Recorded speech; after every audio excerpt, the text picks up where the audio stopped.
Welcome to the Hawkeye Sidekick podcast. And you're very welcome back to the Hawkeye Sidekick Rugby Union podcast with your host Mark Kennedy, joined again this week by Liam Breen. Liam, how are things? Mighty Mark, yourself? Oh, good. Yeah, we're kind of leading into this weekend anyway. URC action back, so we'll have a preview of round 8. We'll also reflect on last weekend, Ireland's 13-10 win over the Wallabies in the Aviva. Also run the rule over some standout performances in the Autumn International Series last weekend. And have a look to this weekend as well, where Wales-Australia looks particularly tasty. Liam, can we start maybe at the Aviva Stadium last Saturday evening? 13-10 Ireland against Australia. What were your overall thoughts in terms of the test match? And probably secondly here, the scope for improvement from Ireland on the performance as well. Yeah, so look, we got the win, which was very important to be unbeaten for the Autumn Nation Series. And I enjoyed the match in a funny way. I really like, when the breakdown is so contested and Hooper was just like, he was back and he was there and he was everywhere. And they definitely, Australia, they had the players to play this niggity game where they disrupt your play.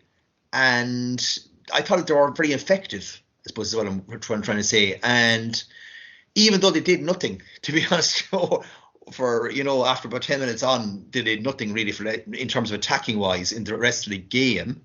They were very effective at stopping us from playing. I'd completely agree with you there. I think for Australia and Dave Rennie, backroom staff and players, I think that's an opportunity lost, just given the possession they had, Liam, during the game. I mean, if you look at the match stats, they had 56% possession during the 80 minutes, 52% territory. And if you consider the first half here, Liam, Ireland had to go well deep into the tackle count.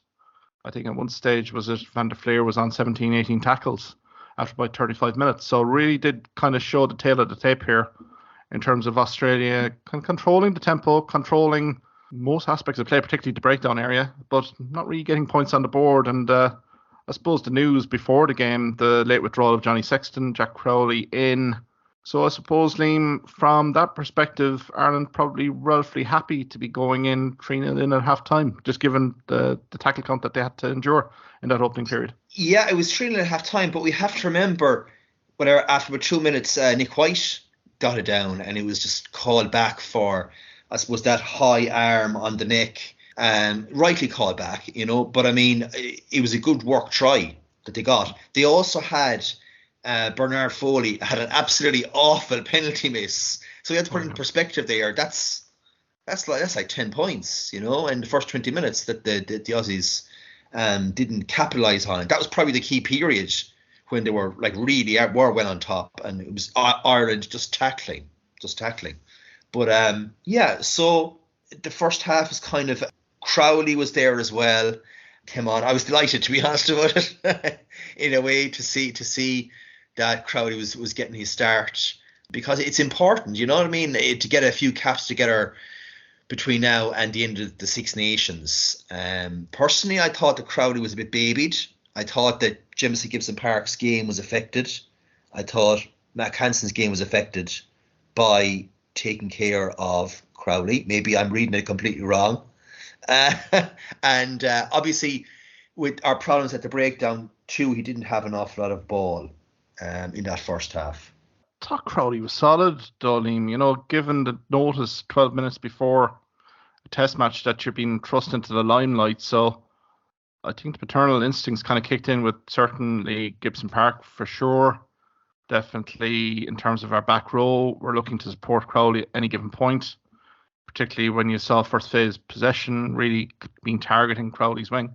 I mean, Crowley didn't do anything really badly on the night. I thought he just played solid, which is, for the guy, given the perspective and the circumstance, I think that's more than a compliment to Crowley, and it sets him up probably nicely here in terms of maybe getting future craps, because I know definitely, Liam, we'd been kind of shouting to see what our depth chart was in terms of without Johnny Sexton. Now, we've certainly seen it here a little bit in terms of Jack Crowley's cameo and also Ross Burns.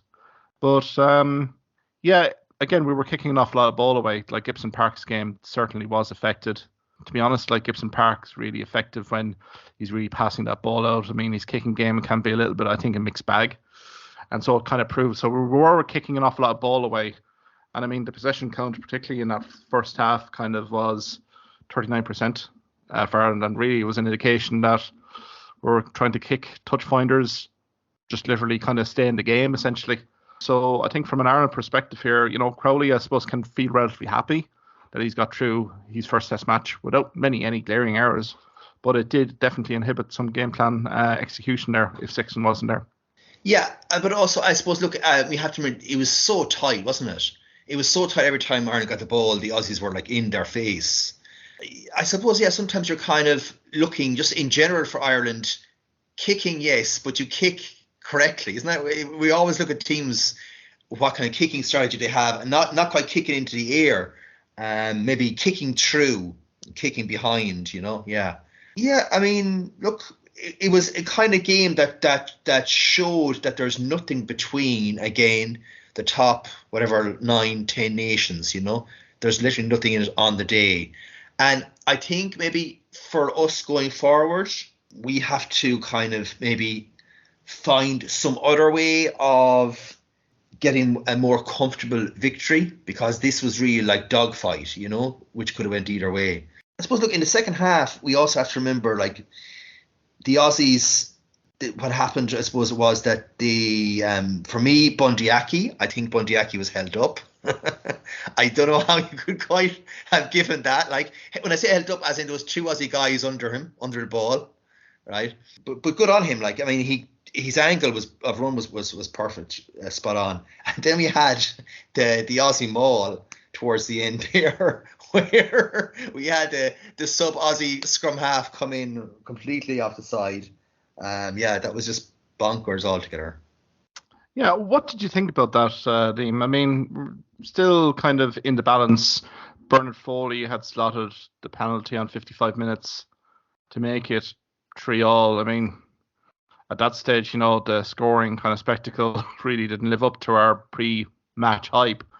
But what was your reading in terms of Farrell's decision here to substitute McCluskey, essentially? I thought McCluskey, given the limited ball, I thought front five for Ireland, I think there was big question marks on it. That performance, didn't think they set a platform.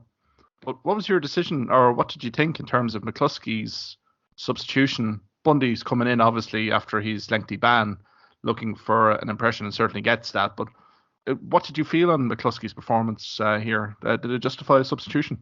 Well, I mean, certainly he carried very, very well. I mean, he does add to Ireland's game. He really is a huge ball carrying option. But at the same time, I can understand, like, you're coming to the end of the automation series, the autumn series, and Aki wouldn't have been involved in any game minutes at all, really. So I can kind of actually understand why Aki came on. I really actually can.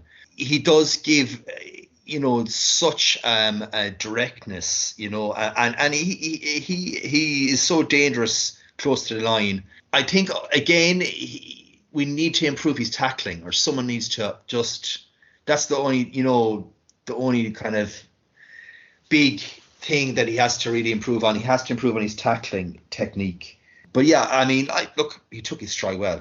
Exactly. I suppose the stats really kind of reading, McCluskey had 11 carries for, was it 31 metres? Well-earned metres at that. And I suppose defensively wise, he had 1 turnover, 6 tackles, 2 missed. Yeah, Bundy does come in, obviously, with Casey as well. It was nice to see Casey have a very prominent cameo off the bench. I suppose Bundy, in terms of, as you say yourself, 2 tackles, 1 missed. So there was that one where there was a kind of a nice foray from Australia, and it did look as if Bundy was a little bit exposed defensively. But given the try and everything else, and Crowley slotting over 10-3, I thought Australia just roared back into this contest with a big way, culminating in 17 minutes with that well-worked try. Yeah, you hardly ever see it anymore. Like, I mean, literally they went down the other end of the pitch, and Pataya scored a try, lovely backline move. So, and it was, yeah, again, when you think about it, it was one of the only times in the match that Australia got a backline move like that together. But again, it's Will Skelton is always prominent, isn't he? He's just it's all Will Skelton, his carrying is just unbelievable. Yeah, well worth try and 10-all, and then then it could have went either way that game. Exactly. I suppose even kind of going to that Pettia try, not a lot of questions probably in that Ireland defence, not a lot of a big overlap for Australia. I suppose Jimmy O'Brien here was left in no man's land a little bit, wasn't he? Yeah, but if you look back on it at the end, he ran in, again, nice, I keep saying nice arcing run, but he ran in and there was 5 or 6 Irish guys, either side of him, wasn't there? Yep. Do you know what I mean? And they were all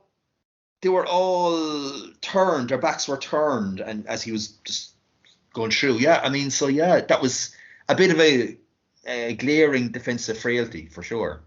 All credit to Will Skelton. There was 8 carries, 16 metres, but it was just the quality of the carries, Dudley, wasn't it? He's taken out 5, 6 Irish guys out on a play here, and if you're, I suppose we get to Nick White in a minute, but in terms of your scrum half, it's very nice, quick ruck ball to be presenting here, and it really did set up Jordan Pettia's try. Bernard Foley's conversion 10-all, you say, game as well in the melting pot. By this stage, Ross Byrne had been introduced for Jack Crowley, who, to be honest, had a very solid debut. And I suppose, what's your readings in terms of the scrum that led to Ross Byrne's game-winning penalty here? Seeing a bit of Twitter reaction, that was kind of a 50-50 call from Ben O'Keefe that went Ireland's way. What was your thoughts on that?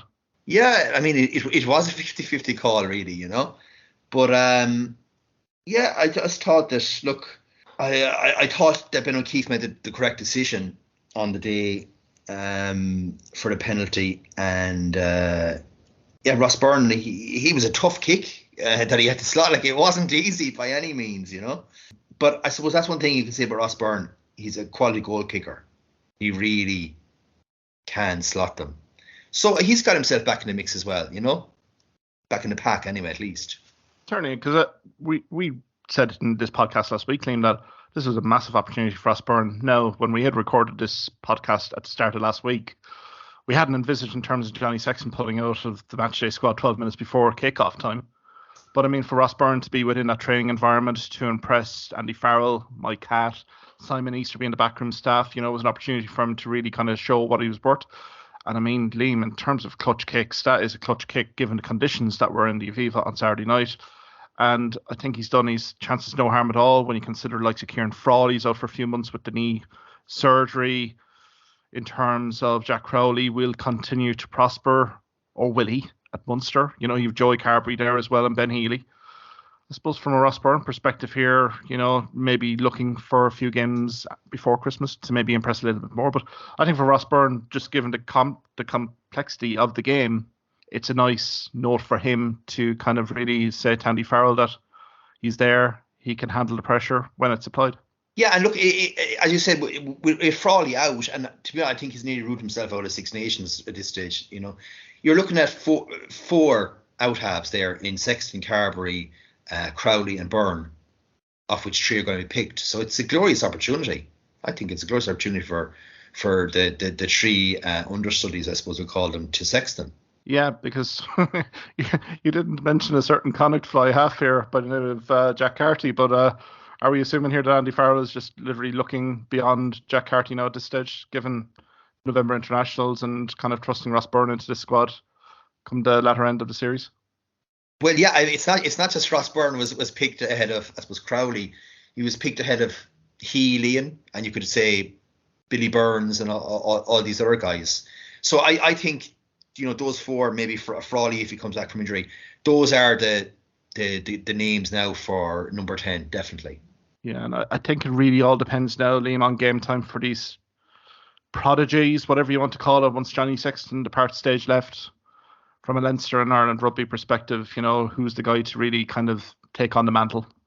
I think an awful lot of games in the next few weeks will probably determine the pecking order here.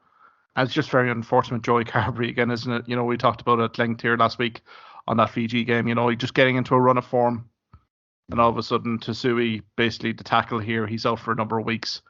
Well, I respect Raj, right, in the sense of Obviously, he was a great out half, but he would be a good judge of character. And if he thinks that Crowley's potentially the next Yeah. main man, and the key thing was he wanted to nab him for a while there for La Rochelle as well, to bring him over, that would indicate like that he sees something in Crowley. And look, we have a situation now, I suppose, on Saturday where we have Crowley and we have Healy, and who do they go with? And there is still, to me, that like subterfuge where potentially Healy's gone at the end of the season. So from now on, as in from now to the Six Nations, potentially it's Crowley that gets all the game time. Yeah, I think it's intriguing there, Liam, definitely. And we'll touch on that in a little bit when we looked at Interpro and Towan Park. But I suppose going back to this Ireland Australia game, can I get your thoughts in terms of Nick White and the HIA rule? I did see Matt Williams's comments, and there was a little bit of a tense standoff, if you want to call it that, with Rob Kearney, Joe Malloy. In all honesty here, Liam, how is a scrum half that's just absolutely rattled on the pitch coming back in after AHIA, after not one but two knocks that he got in double quick time? Yeah, look, it's a really terrible thing to see at the highest level. Well, then you have to question, well, how was Nick White signed off to come back on the pitch? Like, I mean, and I suppose, look, the thing is, you could say, yeah, okay, he passed the HIA, but even at that, like, as you point out, when you get those few knocks, that should pretty much be at least stood down for the game, the rest of the game. Kind of say, is there any point in really after that to be looking at doing a HIA? And then I suppose, look, there's the whole question of, as management, say Dave Rennie and his backroom team, should they have just taken the decision, look, man, that's it for you today? Possibly.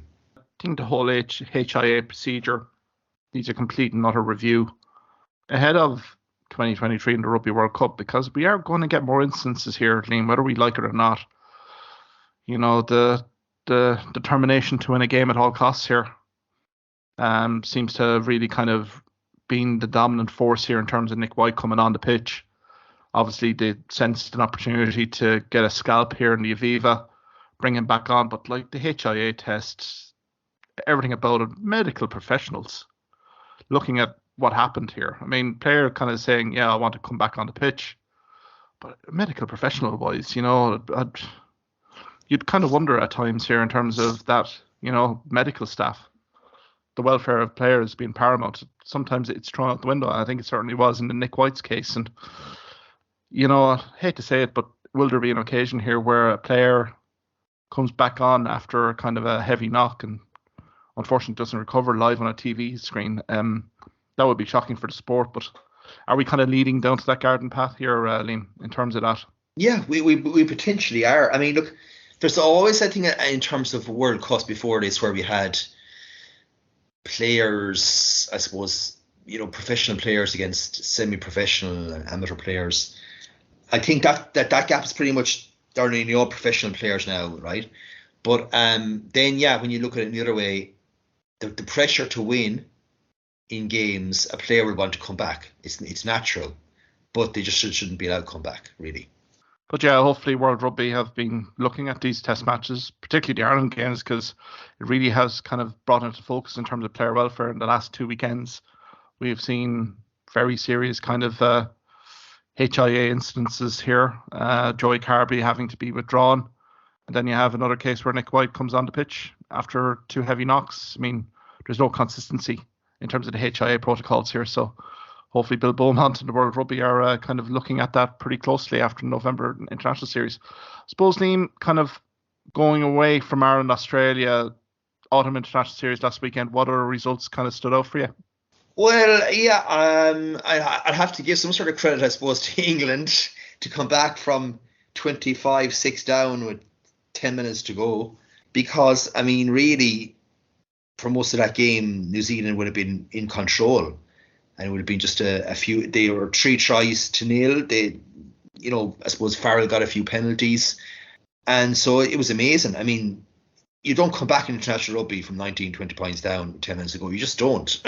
So it's also for Eddie Jones. It's an important result. I know it's only a draw, but I mean, in context of the way the game went, and to come out unbeaten against New Zealand is also very important. And the England came back strongly in the last 10 minutes. Marcus Smith, for me, was like very prominent. He really does light up the games. It was his big carries, I guess, in the for the first try there for the prop, Stewart, should I say? Marcus Stewart. Yeah, Stewart. Yeah. And then we had Freddie Stewart going over for a World War try. So that was a massive result. Exactly, because, I mean, in fairness to England, they did have great moments in that opening period, but let themselves down with some unforced errors. I mean, think of the Dalton Papali try. Minutes interceptors, an absolutely stamp addressed envelope pass from a line-out. Stuff like that is complete ball breaks. If you're a head coach like Eddie Jones on that. Cody Taylor also scoring with it inside the first 10 minutes. And I suppose what you can say about England here is the resiliency. Did you get a sense here, Liam, that 19 points down with 10 minutes to go, England just threw off the shackles, I thought, in terms of their attacking play. They just played what was in front of them. And 3 tries resulted. Maybe it's a signal or a message to Eddie Jones and Martin Gleeson in terms of how England should be playing the game from now on. Yeah, I mean, England before, it was always, the game was basically they had unbelievable forwards up front, and then they had incredible backs, and they did let it go, in the past. They did let the ball out, but yeah, it hasn't been that sort of a game that England have been playing recently. And I agree with you there. It's kind of quite a dour, unimaginative game, and you kind of get the sense that the players are better in that. The players who are there are actually better than what's been served up. So yeah, I mean, the shackles were off, yeah, absolutely, and potentially the shackles could be off this weekend again against South Africa. It's good to see free-flowing rugby and a kind of a excitement when their wingers and their outside backs get the ball. Yeah, I completely agree, Liam. I think the cohesion between the forward unit and the backs, particularly we've seen there in the last 10, 15 minutes. No, there was an awful lot of good moments there for England, particularly in that second half, or first half. They certainly built momentum, didn't put points on the board, but that last 10 minutes, there was definitely that synergy, that cohesion between the forward pack and also the backs was superb. Stuart full back here, it was a great try, and it stretched New Zealand to absolute breaking point. Granted, New Zealand were down to 14 players, but take nothing away on top from England. And built on the performance of Japan, we were unsure in terms of that form line going into the New Zealand game. But certainly England now, if they can get a result against South Africa, from all a little bit doom and gloom, particularly after the Argentinian result, they will be kind of coming out of this November Test match international series with some renewed hope and optimism, and maybe stumbling upon a game plan that the players are buying into and the coaches are as well. Yeah, absolutely.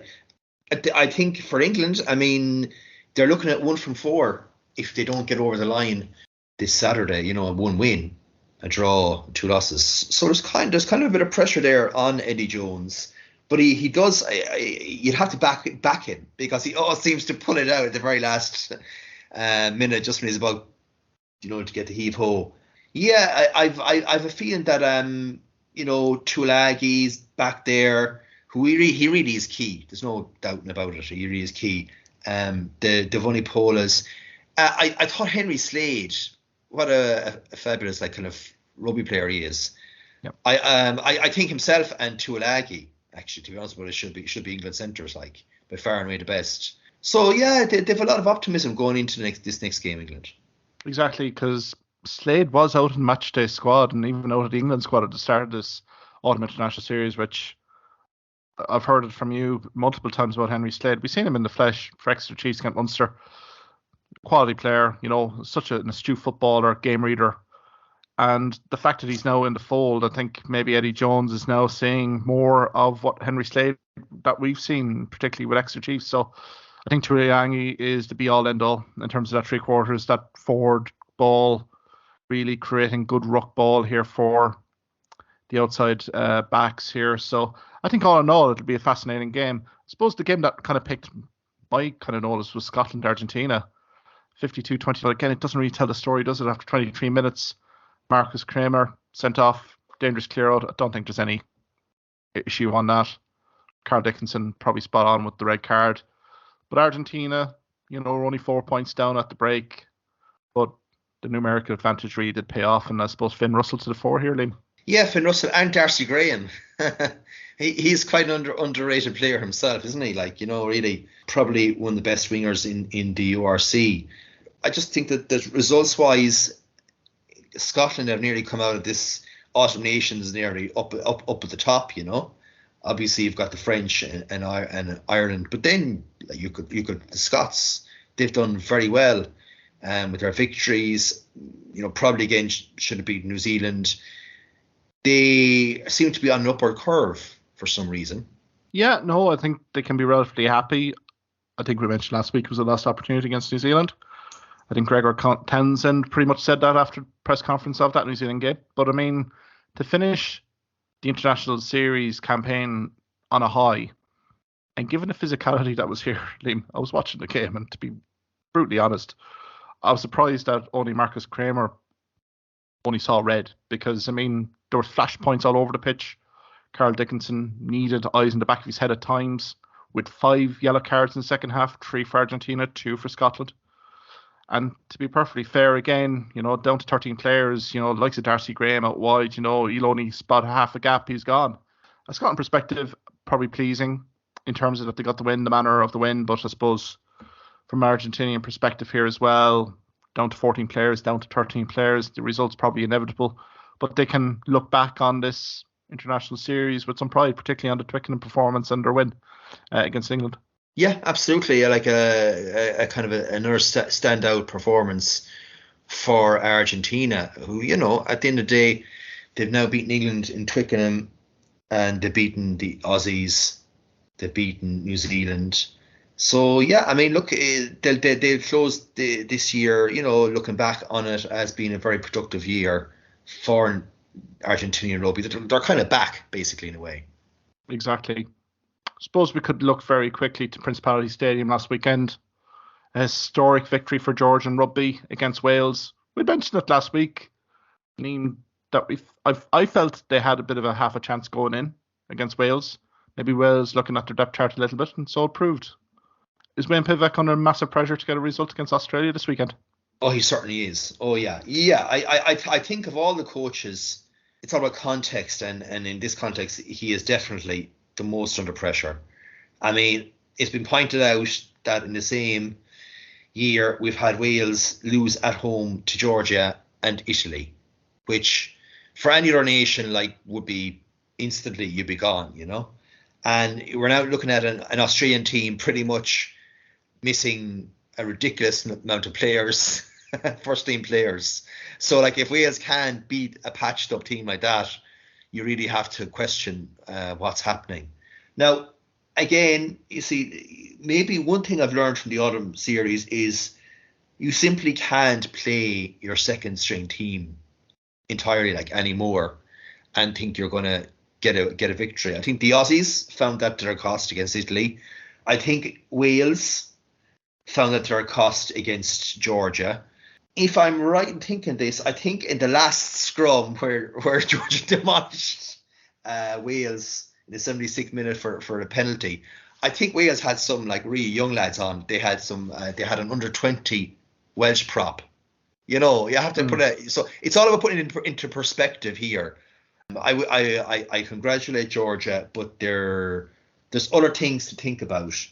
But yeah, look, it's also, I think, ironic that Wales are at the lowest ebb in the rugby and potentially could be at their highest ebb in football. So there's a change in there. I think even the rugby players in Wales, the Sam Warburtons and all that, see that there's an awful lot to do basically to get Wales back in rugby. It's an interesting analogy you've actually posed there in terms of Wales in the World Cup in Qatar, soccer at the crest of a wave in the country, and you see the national rugby team, which is the heartbeat of the nation, and how they're struggling, but I mean, they're 12-3 up at half time here, Liam. I mean, Jack Morgan scores 2 good tries, I thought. Good, quick, play the balls here. good quick ruck delivery. But again, never really kicked on. And there was a sensational try there from Georgia. Sandra Datua, just collecting that crossfield kick and touching down, really putting the game in a melting pot. But as you say, we have to put it into perspective. And I think you've mentioned a great point here in terms of maybe the Autumn International Series. Gone are the days here where you can really disregard a test match opponent, particularly the likes of a Georgia or Italy, for that matter. If you're going to play complete inexperience, you need to complement it with experienced players here to go through the difficult moments. And as you said, maybe Australia felt their cost, particularly in Florence, in week 3. But now Wales have found their cost here against Georgia, particularly in those closing stages. But I mean, the performance from Wales was so disjointed here that a game against Australia this weekend, really, you look at Dave Rennie, you look at Wayne Pivac here. I mean, whoever loses this has a very, very awkward Autumn International Series review with their respective rugby union association boards. And what are the chances whoever loses here next Saturday night is going to be out of a job heading into a World Cup next year? Yeah, you just would have to imagine that Wales will win. Just in terms of they'll have a much stronger team than last week. Plus, Australia are really down to the bare bones, I reckon, in terms of their available players for selection.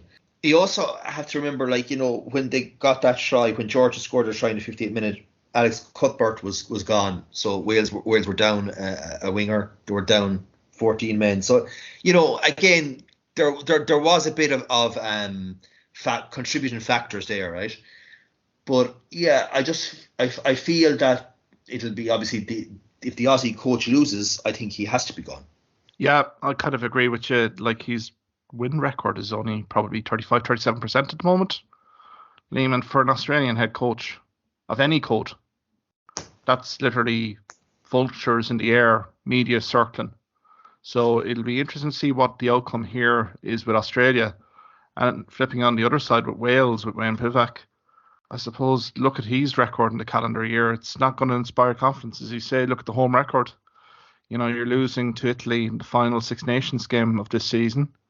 And you're also losing to Georgia here. And I mean, some of the performances have been well below par and been well and truly beaten by New Zealand as well. I mean, Australia and Wales know each other inside out. I don't think there's going to be anything in this game. But I think even when Pivac here, I think an awful lot of Welsh fans here kind of looking for answers here from the Welsh Rugby Union board here. Unfortunately, maybe Wayne Pivac may be kind of the fall guy here if the result doesn't go to plan on Saturday. Look, I mean, they're also without, again, in terms of the nations that have been most affected with injury, the Aussies certainly have, and Wales have too, so I think that has to be kind of put in perspective. But yeah, look, I would almost bank on Wales getting the win against Australia. Even though, funny enough, I think Australia have more of a chance in the World Cup right now than Wales. And Bernard Jackman himself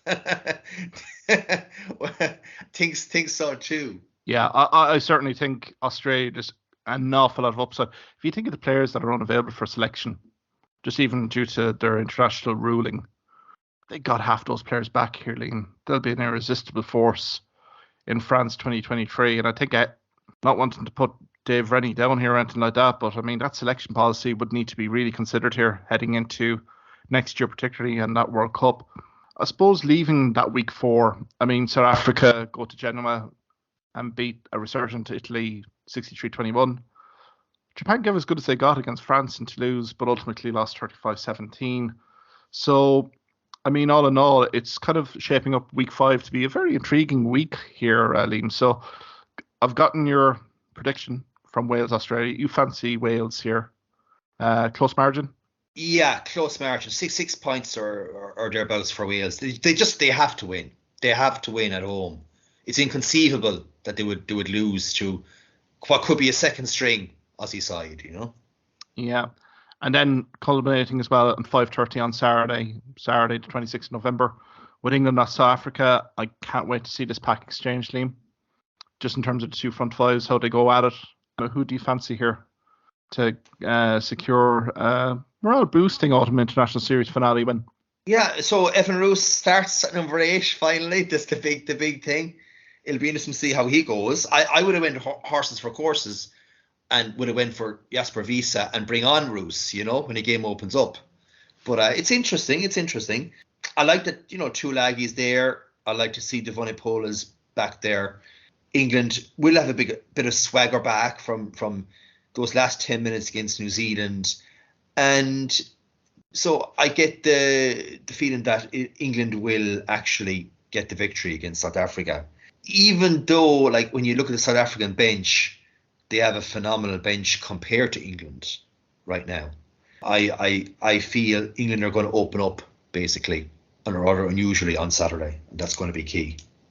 Yeah, I think the tactics here are going to be fascinating from England because, South Africa will want that physicality. They'll want that absolute battle up front. How do England play this? Now, they certainly do have a front five to rival that of South Africa, I think. But as you say, it's the closers that are coming in from South Africa with 25, 30 minutes to go. That could be a very decisive side. So I think from an England perspective, like Marcus Smith, Owen Farrell, really, again, the shackles have to be let off here a little bit at certain points to really stretch out this South African challenge. Really get that pack moving around the pitch and identifying kind of good key areas where Freddie Stewart can really come and exploit when hitting the line. So I think for me, England, marginally though, Liam, I think there's only going to be 3-5 points in this because I can see South Africa coming back into this as the game wears on, and I think the breakdown is going to be absolutely fascinating as well. I think the referee on duty is going to have his work cut out here because both teams are just going to be absolutely, on the limit in terms of their ruck play. So yeah, I think England 3 to 5 points here. And it'll culminate in a very exciting finale here to the International Series and really whets the appetite, doesn't it, Liam, for 2023 in France? Yeah, because what you're going to effectively have is a lot of the top 9 nations will have beaten their other opponents, which makes it incredibly open going forward to the World Cup. Yeah, absolutely. No, really, as you said yourself, you nailed it there, Liam, earlier on. Anyone can beat anyone in that top 10 right now. And I think, that has shown here in spades.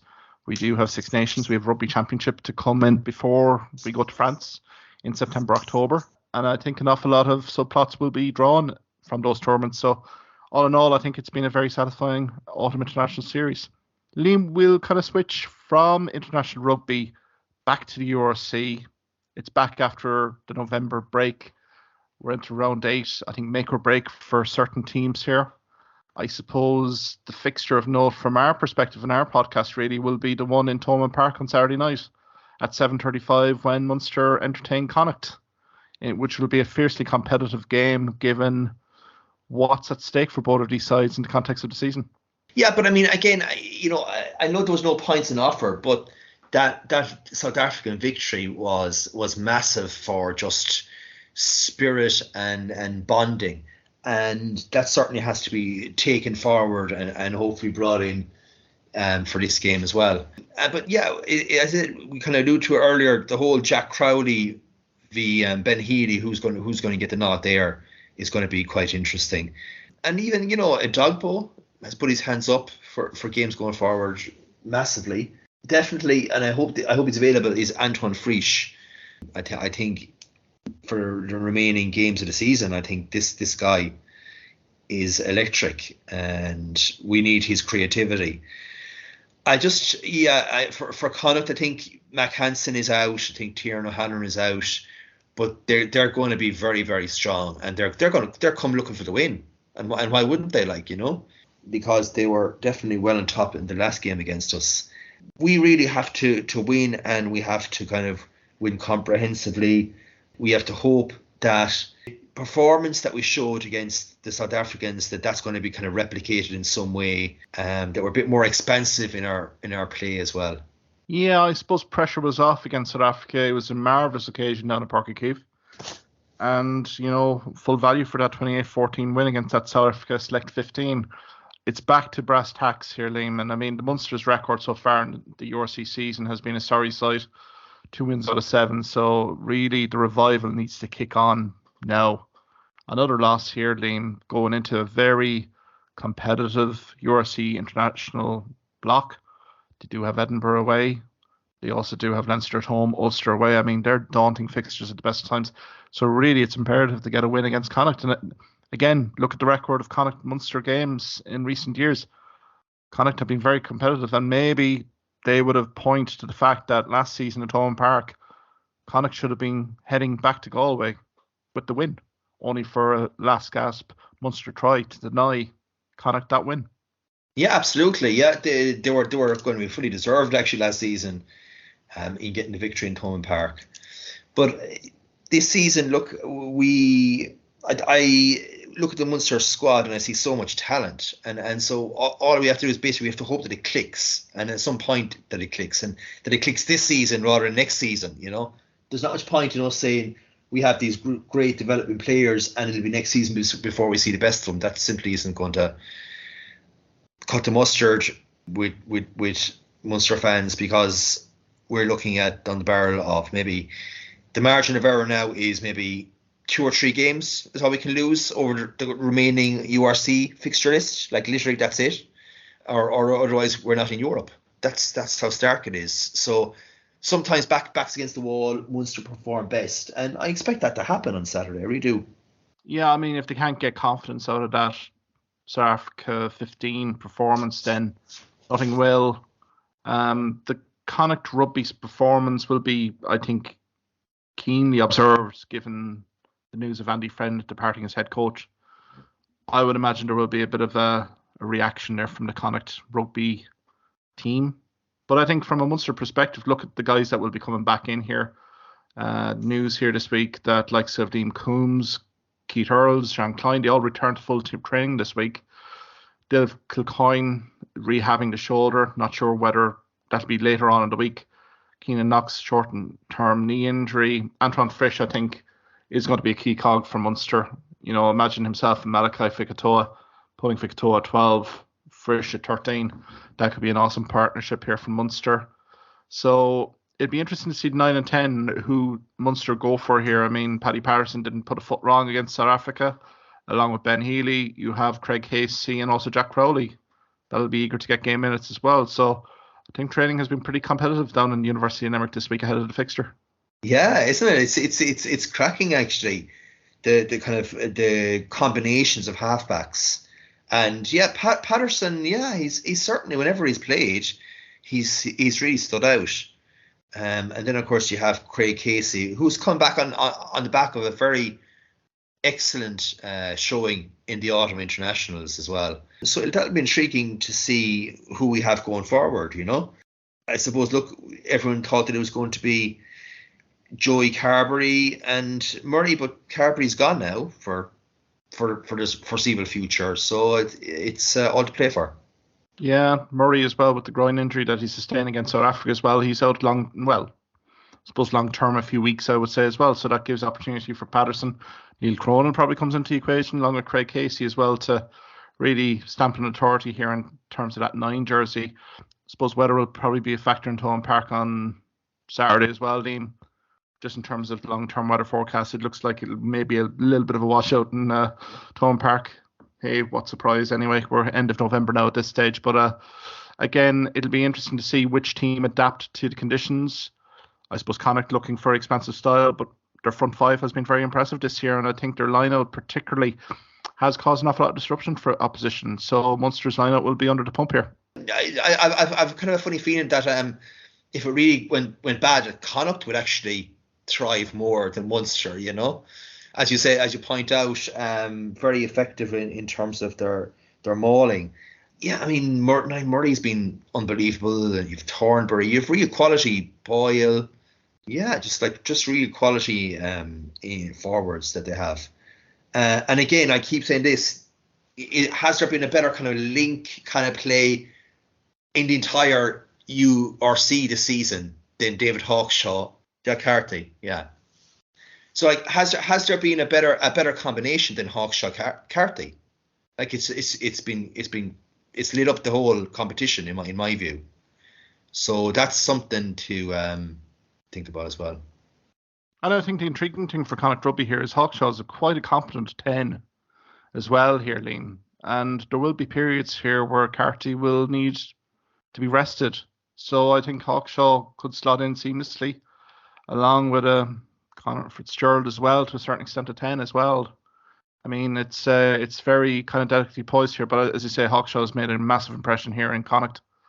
You know, supporters love him in terms of, you know, he's go forward ball, he's game management, and how he really orchestrates. Another 10 essentially in that 3/4 here, Liam, from a Connacht rugby. So they have layers of attacking width here.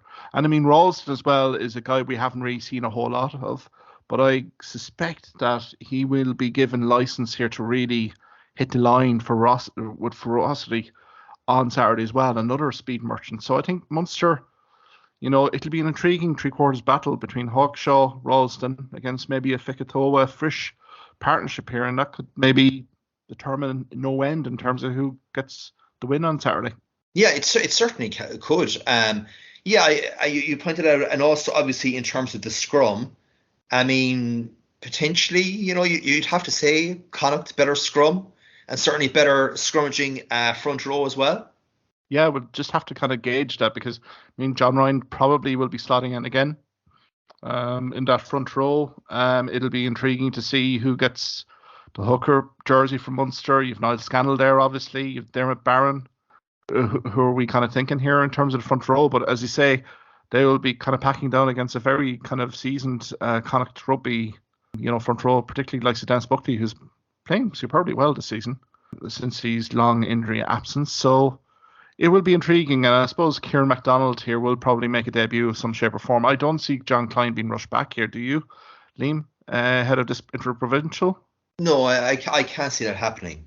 And, you know, I suppose, look, would we even see a combination of Dogbo and Ty Byrne? That would be quite an intriguing combination as well. But yeah, I think MacDonald will be prominent in that game. Probably get the start as well. I think there's an awful lot of subplots here anyway, but hopefully the weather cooperates to a certain extent, because I think these two teams will be primed. There's massive implications for whoever wins and whoever loses this game, Liam. I mean, you know, like from a Munster perspective, if they go 2 from 8 here, I mean, you're really looking down the barrel here in terms of URC and, as you say, the European Cup here, really kind of not in any ways reached, like, you know, really depending on results even at the end of November, which is not very good. And even if Connacht were to get the win here, I mean, it kind of messes them in the chasing pack. So I think whoever wins this on Saturday night will have a psychological boost heading into that incredible block of games now, with the European Champions Cup as well, and also with those URC Chronic Christmas fixtures as well. So I think it's imperative for both sides to get the win here. Yeah, it is. It is, because, I mean, it's as brutal a kind of a fixture list going forward in the next month as we've ever had, to be honest with you. So yeah, it's all about momentum, and Munster can create more momentum from that South Africa victory through this and onwards. Whereas Connacht, I suppose, was pointed out before, they got some very good victories together, and then they had like a month's break. So it'd be interesting to see how they come back for this fixture. Exactly, because I had alluded to Munster's schedule. Let's call it out at the end of the year for URC. Munster travel to Edinburgh next week, week 9, week 10 of the URC. You have St Stephen's Day home clash with Leinster Rugby. No give me's there, and then you're coming into then round 11 where you'll have Ulster Munster on the 1st of January. So I mean, looking from a Munster perspective here, home games are imperative, and having to get wins here. I mean, you go into a high flying Edinburgh side there in week 9. It just doesn't bode thinking about if a loss happens this weekend. And I mean, you look from a Connacht perspective here, you know, they will be coming at home to Benetton Rugby, who have been very hit and miss on the road. And then you have Connacht Ulster on the 23rd of December in the Sports Ground, and then culminating here on the 1st of January with a game against Leinster. At Leinster, probably, is it the Aviva or the S? Not quite sure. But again, Liam, for both sides here, they're earmarking a win here, because schedules here are going to dictate very much whether they're in chasing pack come start next year. Yeah, absolutely. You know, I mean, we have said it for a few weeks there, but like, I mean, where it was still possible to be in the chasing pack, to get 2 wins, and suddenly, you know, you're up to 11th, 10th in the table, and that was possible. But that's just getting further and further away now. I think what's intriguing even more so as a kind of, we call it a subplot, is to look at the picture of the Welsh sides travelling these next 2 weekends to South Africa. So while we have Munster and Connacht battling away, we have the potential, the Welsh sides, of picking up 2 victories, which is massive, obviously, and it's looking, the South Africans playing England and basically all their top players gone.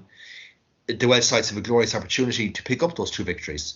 Apart from the Dragons here, Liam, let's be brutally honest, has been probably the story of the URC so far. Again, let's look at week 8 from a Welsh perspective. Stormers Scarlets on Friday at 5 p.m. You have the Bulls against the Ospreys on Saturday at 1 p.m. You have the Lions Dragons on Sunday at 2 p.m. And then you have, I think, an absolute cracker between the Sharks and Cardiff Blues on the 27th of November, which is Sunday. 4:10. So I think from that perspective, Liam, I do probably get your point in terms of, depleted squads to a certain extent. I'm thinking in terms of the Sharks here. I'm thinking in terms of the Bulls and maybe the Stormers, like the Evan Root fan club that we are in this podcast. He'll be in Twickenham. So maybe there's a little bit of vulnerability here. And I mean, from a Scarlets perspective, they're nothing to lose, literally. They've a pretty good squad going down there. So yeah, it'll be interesting to see how the Welsh sides do go on, because inevitably on week 9, these South African internationals that have been playing the Autumn International Series will not be available for selection here either, particularly the ones that have had significant game minutes in November. So I think it's another opportunity here for, as you say, the Welsh regions. Now, people might scoff at that idea, but I think might be 1 or 2 results here. I generally do in terms of that.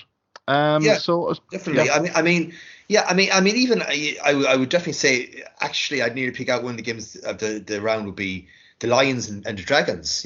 2 great expansive sides, and the Dragons have had a very good season. I'll tip them to turn the Lions over at home. Great. Yeah. I suppose, Liam, look, while we're at it here, let's kind of maybe start looking at the rest of the fixtures here. Stormers Scarlets on Friday at 5 p.m. Who do you fancy here? Yeah, so all the kind of Stormers big names are kind of gone, the likes of Libok and Evan Roos and Stephen Kitchoff and the likes of that. So I still think the Scarlets are just they're going to have a horrible season, I think the Stormers will pull through there probably by 10 against the Scarlets, I reckon.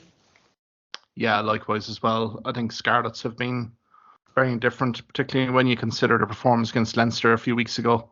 That would really sap any ball club's season aspirations, given the manner of that loss. So, look, I think Stormers will be down key personnel, but I think they will find a way. I think 7-10 points is probably a fair indication here how that game will go. Ulster Rugby have announced their team against Zebre here. Liam, an awful lot of big guns back like Dwayne Vermeulen. Any hope for Zebre in the Kingspan? No, not at all. No chance whatsoever. Look, Ulster in the Kingspan, they've all, as you said, they've a strong team out, and Zebre are just going to go the other way. They're going down the table. So comfortable bonus point victory for Ulster. Yeah, I'd go with you there. I think Ulster Rugby would be keen to kind of, really kind of start consolidating again. They're one of their top 2 berths here in the URC. Zebre, as you say, had an encouraging start of the season, but again, you have squad depth issues now. Injuries are kind of coming into play. I think Ulster here by 20 or 30 here. I think there's a bonus point there definitely in the third quarter here for Ulster. Benetton, Edinburgh. I think it's an interesting one here, because I think for Benetton, this is kind of save our season territory here, given that their away form has been so poor. And you have an Edinburgh side here that are on the back of a very good win against Cardiff Blues before, or Cardiff Rugby as they're now called, in the previous round. So I suppose, Liam, who do you fancy here in Italy between Benetton and Edinburgh? Yeah, I'll actually will go with the home team, Benetton.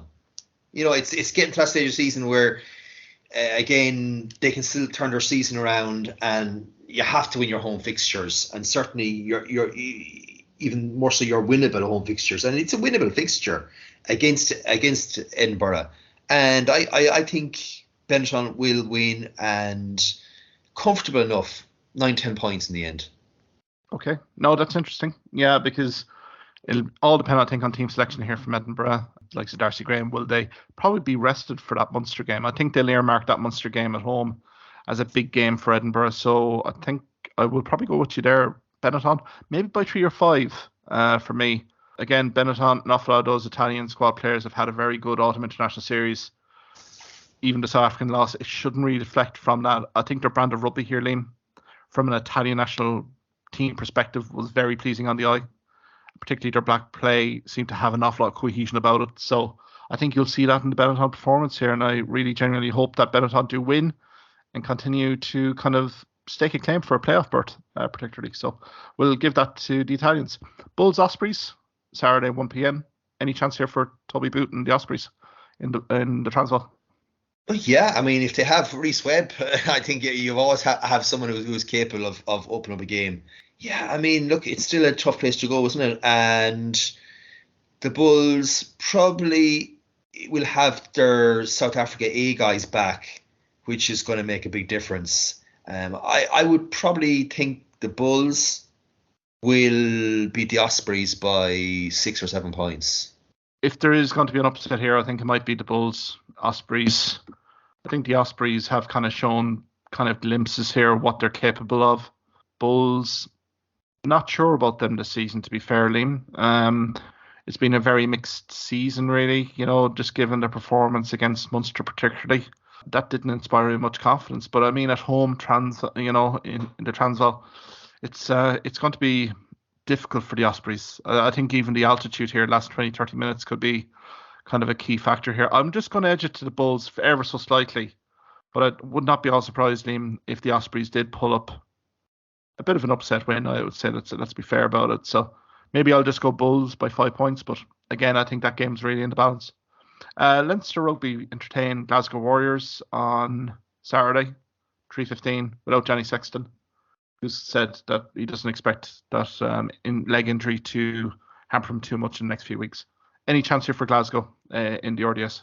Yeah, they're always very kind of open games, aren't they? The Leinster Glasgow games, but I just feel Leinster, they're going to make a statement when they come back from the All Internationals, and they're going to send out a big warrant to the rest of the league. And I think myself, Leinster, potentially you're looking at 20-point victory. Yeah, likewise. I think Leinster coming back in 7 from 7. Magnificent haul at the start of the season. Really have opened up an awful lot of daylight between themselves and other teams. I only see one way this is going here, Liam, and I think that's a win for Leinster, probably 20 points, as say.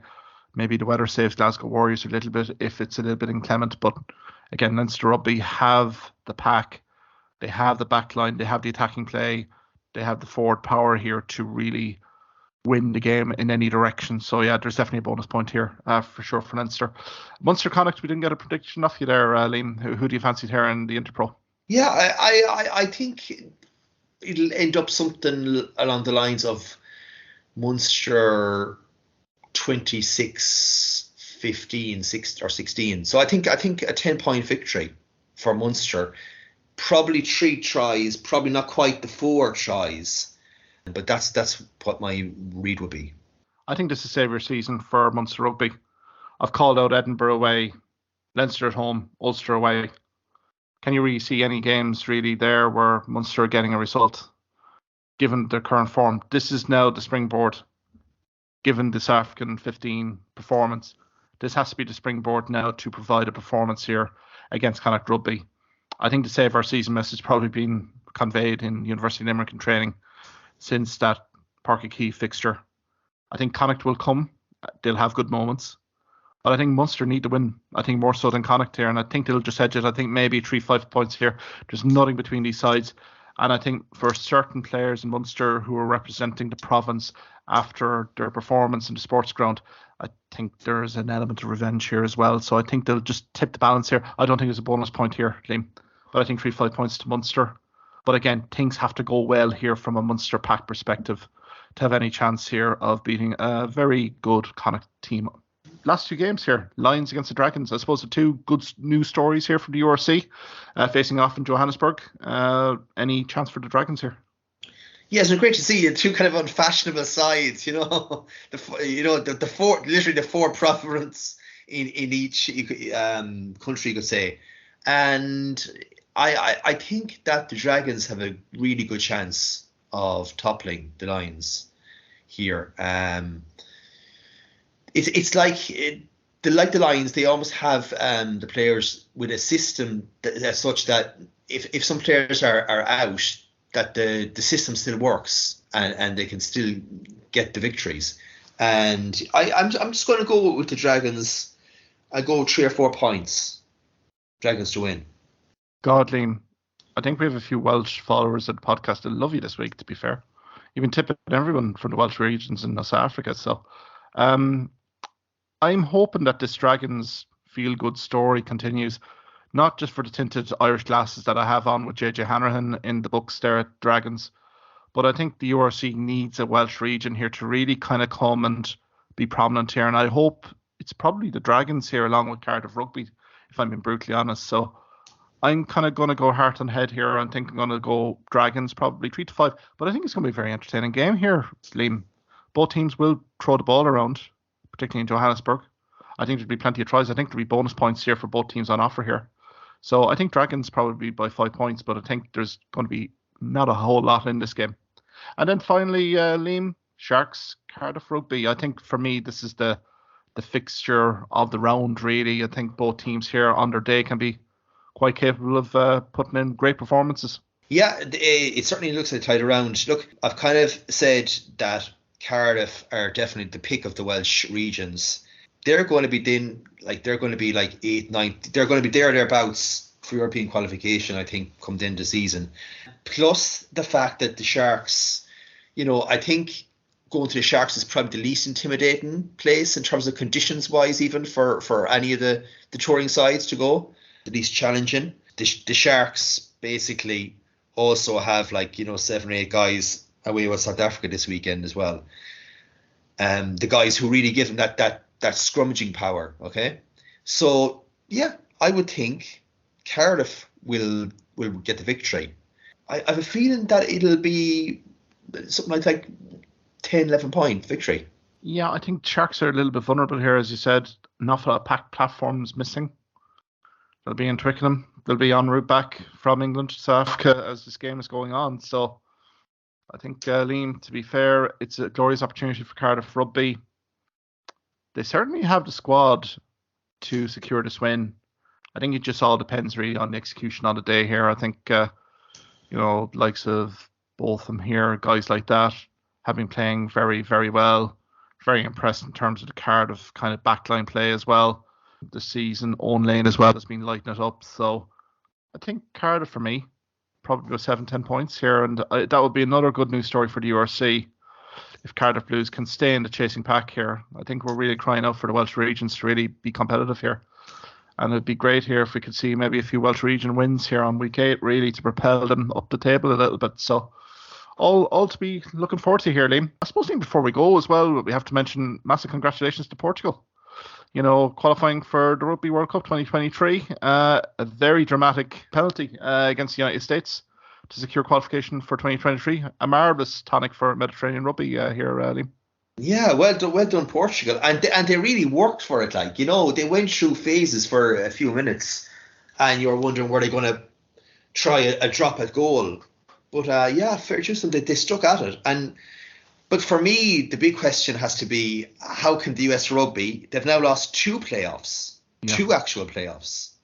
They lost a playoff before this as well. And you're kind of thinking, apparently the US are going to be getting the World Cup in 2 World Cups from now, aren't they? Yeah. The 2031 World Cup is pretty much nailed on. So yeah, it's interesting times. In terms of Portugal, it's great to see another European side come to the fore, and it's really taking off in terms of Europe now, with Georgia winning at the weekend as well, so it's all good. Kind of just show the calibre of the second-tier European nations here, that they are coming to the fore. My immediate aftermath when I saw the Portuguese late penalty going over and them qualifying with Spain automatically, just given the whole acrimonious way that they basically got disqualified from the Rugby World Cup tournament. But it just showed that the second-tier European nations are really, the improvement is there. You can see from Georgia. I know you can talk all you want about Welsh selection, but again, a historic win for them in the Principality Stadium. So the standard is pretty good. But going back to the United States here, Liam, in terms of the investment that's being put into the domestic game, as you say, losing a playoff against Chile, now against Portugal. They had that round robin where they were under the gun a little bit against Portugal, having to get a result. But again, this does absolutely nothing for rugby union in the United States, given how sports mad the United States is.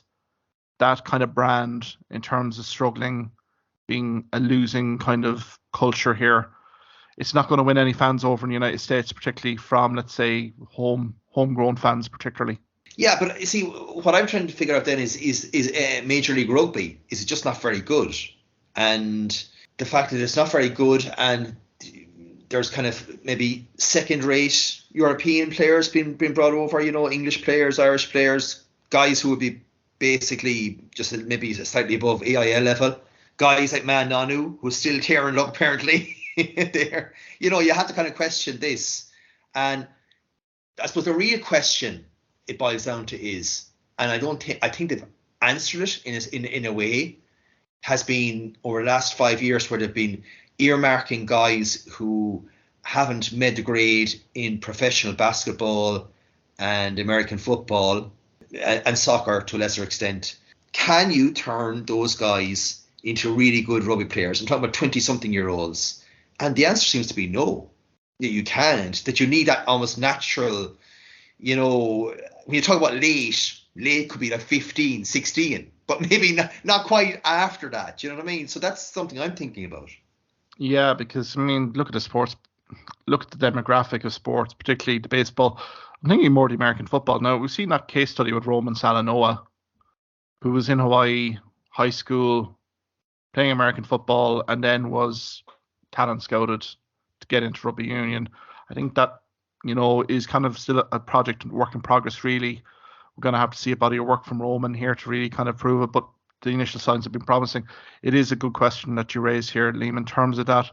Looking at the profile, you're looking at the scouting, the combine reports in terms of your height, your physicality, your weight, what you're bench pressing. That only adds up to a certain part of it. It's a rugby IQ, it's a game management, it's game awareness, and maybe the coaching aspect in the United States is fledgling, but I think there needs to probably be more investment on the ground in the US to really identify guys here across the country, not just in the East Coast or maybe in around Illinois or Wisconsin or San Diego or California. That really, this has to be a really more concerted effort here to really talent pool guys, as you say, 15, 16 years old from high school, even getting it into college level entry to really start kind of pushing rugby programs, particularly at the collegiate level here, Liam. I think the collegiate level could be the key. It could be the pathway here for success for USA. You see other sports within the USA, the collegiate system is the key.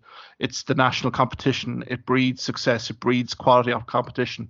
So maybe from a rugby union perspective, they have to really sync up with the conferences, the ACCs, the Big Ten, these conferences here to really start identifying talent here and bringing it to the grassroots. So I think there's an awful lot of work for the US rugby here. It's all well and good putting a fancy league in, but I've seen one or two of these games, Liam. The intensity and physicality is not there in terms of the breakdown. Again, you say Man Nanu has basically been ripping it up. And that's kind of a warning sign here for the US rugby games here as well, that you'd be hoping that Indigenous guys would be kind of stepping up. I've seen AJ McGinty has been very prominent here for the US, but again, I felt in that Portuguese game, particularly in the latter stages, the physicality, the people coming off the bench, they weren't at the pitch of the game. And that has been a similar pattern, particularly in that playoff game against Chile, that they've expected teams to roll over. And I think it's your comment at the start of this podcast that you cannot underestimate any more teams in Test match rugby. And so it's proved here for the United States. And I think it's a bitter disappointment for USA, the organisers, 2031, as you say as well, is going to be quick in the front mirror. So I think from that perspective, it's a bitter blow, and I think it will probably reduce sponsorship in rugby in the USA as a result. So yeah, I think an awful lot of soul searching is going to have to be done in US rugby here to really kind of recover from this massive disappointment. Yeah, but there are pockets, believe it or not, in America, like Glendale in Colorado and in California, where rugby is big. And as you say, I sometimes think maybe the thing is to go collegiate in a high school in those particularly strong pockets. Yeah. And as I said, like, the local universities there, and to have Thursday night, we alluded to before, Thursday night seems to be like free night. have Thursday night televised games, and that certainly is a way to maybe go forward. Yeah, because it's certainly in America, there's no shortage of games this time of year here, Liam. In terms of Thanksgiving, you're going to have high school football games left, right, and centre in every town, every village. In America, they will have high school finals, stuff like that. It's that challenge from rugby union to find that niche. Weekends is fair enough, but you will have your American football, your ice hockey, your MLS, stuff like that, Major League Baseball. So I think it's a challenge but as I say, if they can get a kind of a unique Wednesday night, a midweek game or something like that on NBC or MSNBC, ESPN, Fox, one of these regionals to really showcase rugby as it should be, then I think, that's a promotion. Now, figures-wise, I think have been promising, but again, when you have the US national team not making a World Cup next year, it really does kind of probably undermine a little bit in terms of the progress and the work that's been done here. But the hope is that the US rugby journey doesn't end here. But again, I think there needs to be subtle process improvement changes in the way they identify guys here, because as you said, that transformation from, let's say, an athlete in one sport when they're in their mid-20s to now just doesn't seem to be working. So I think there might need to be a bit of a retake or a reapproach in terms of their talent scouting. Liam, we might leave it there. Again, massive congratulations to Portugal, and they will add an awful lot of colour, fervour and support to France 2023. Liam, many thanks again for your contributions. This was a lengthy one, but I mean, so much rugby to look forward to even this weekend again. But many thanks and have a great weekend. Thanks, Mark, and hopefully a very satisfactory Munster victory as well. There you go. I'll keep quiet there. Lads, have a good one. Have a good weekend. Thank you for listening to this podcast episode. If you liked what you heard in this podcast, why not subscribe to the Hawkeye Sidekick podcast on either Amazon, Spotify, YouTube or Twitter platforms. You can also follow me at Hawkeye Sidekick on Facebook and Twitter for the latest sporting opinions, articles and reports.